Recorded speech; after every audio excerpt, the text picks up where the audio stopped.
The strange attractor butterfly.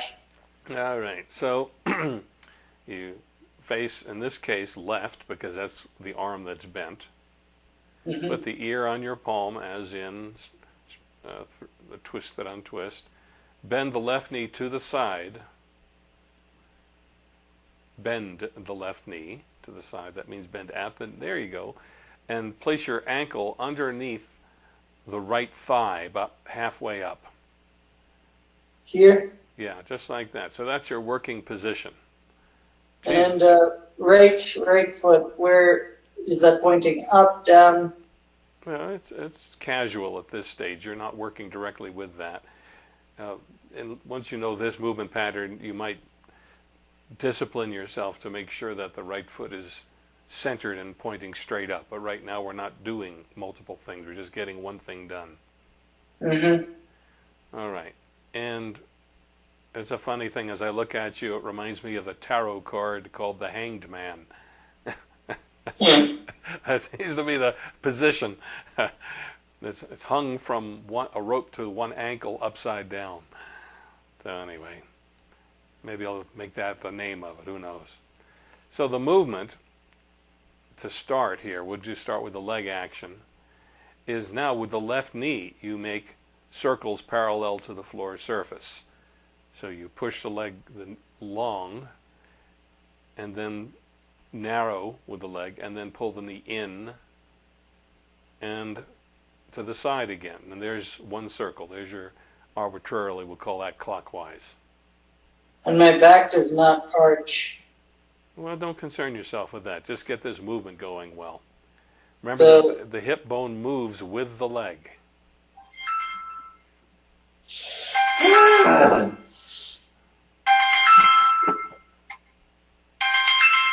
All right, that's it. I'm turning my phone off. I'm sorry.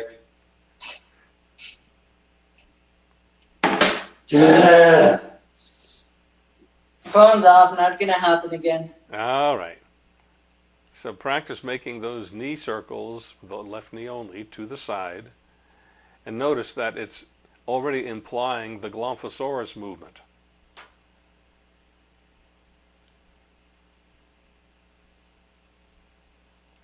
So you just help your head do what your head is starting to do automatically. And when I'm doing this knee circle, I notice it's out of round. Well, that's why we do the action pattern, is to make it more and more round. The out of round is the sign of your hitches.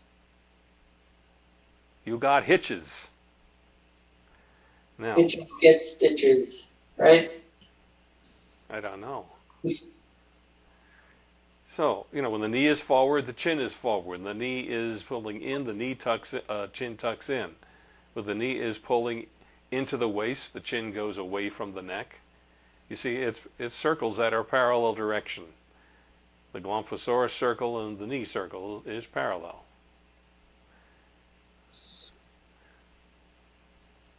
However, they are 180 degrees out of sync. It's easier to push the knee forward when you pull the chin in. Let me just get the ankle, and I don't worry about it being out of round now. No, we'll get to that as soon as you have the rudiment of the movement. And my head does not move much. It doesn't need to. No, it's just implying a direction.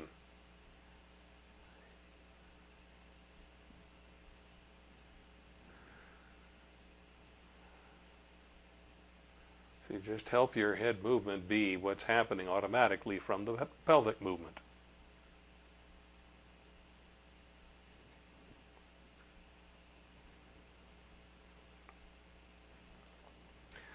And you tell me when you're ready for the next part. All right, I'm ready. You make your elbow do the same circle that your head is doing. And you add that to the hip movement. And that gets to the shape you were asking about, the side bending shape.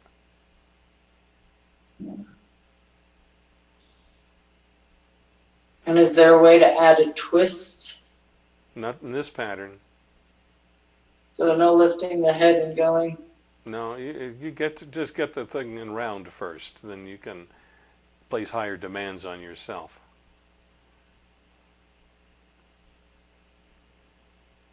This is another one of those thinking and chewing gum at the same time movements.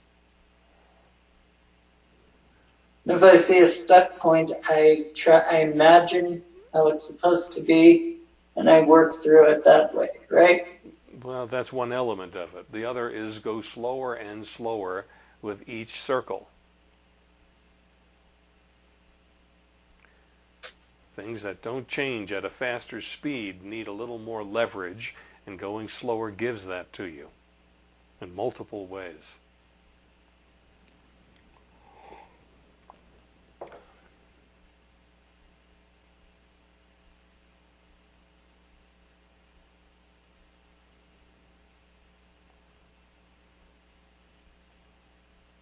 That's it, you found it. And you might find you tend to lose track of one or the other of the movements. So when you do, you just bring it back in.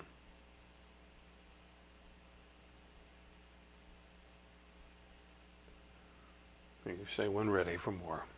Ready. So if this was clockwise, you do it also counterclockwise.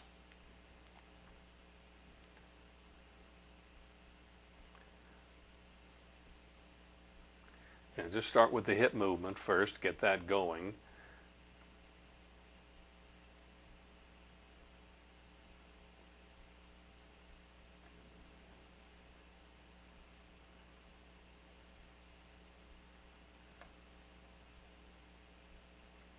And you say when.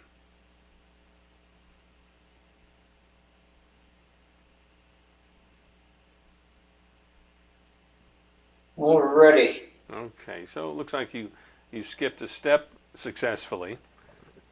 That step being doing only the head and elbow movement circles. And then you combine hip and upper body.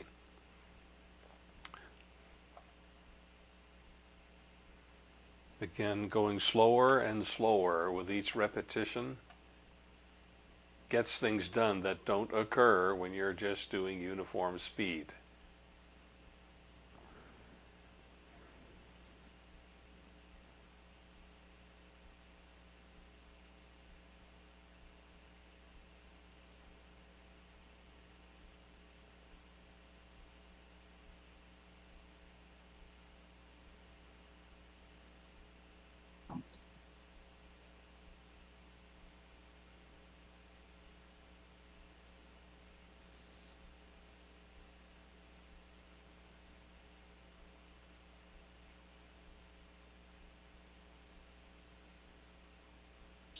That's a pretty hard one for me. To rest out for a little while. Yeah. What are we doing on time? We're 12:31. All right.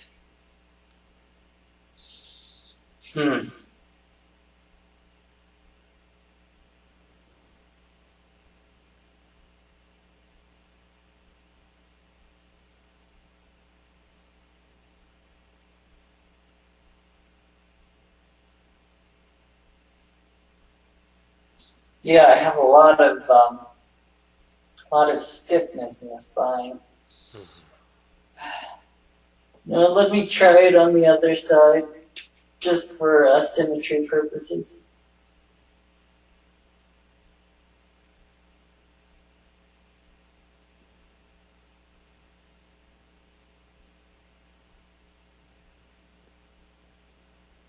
I think it's easier for this side.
How does this look? Looks like you just changed direction. Looks better than the other direction.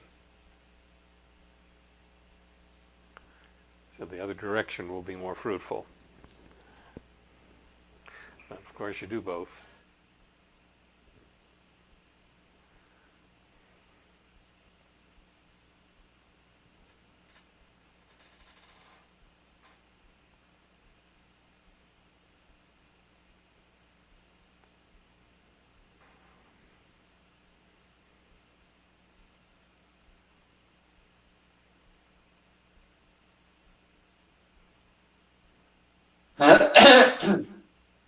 Yeah, I still haven't quite gotten the side of the neck disconnected from the pelvis movement. But that is definitely a good advancement. Yeah, and of course, remember, you slow down with each cycle. Do you recommend I do it on any type of surface, or is this towel? I do. I recommend you do it on some type of surface. As opposed to floating on air. As opposed to floating, levitating, yeah. I tell people that's an advanced skill. Okay, so that's half of the movement pattern. Mm-hmm. You did one side of the butterfly wing. So choose a working position. Okay, so now this action involves the straight leg. For that, you want the foot aligned center. Mm-hmm. And so you reach with the left leg and then slightly lift the knee and draw into the waist and down and reach and lift the knee slightly and into the waist and down. Now we'll add the next part. Reach, and now as you lift, press the right knee down to help the left knee lift and draw in. And when the knee comes down, you lift the right ankle up against the back of the thigh and reach long. Bent knee press, draw the knee up and toward you. And then knee down, lift up with the bent knee ankle and press upward as you reach the straight leg long. That's it. Now you've got the pattern. One direction. And then, of course, let's add the next one when you're ready. Ready. Face forward for this.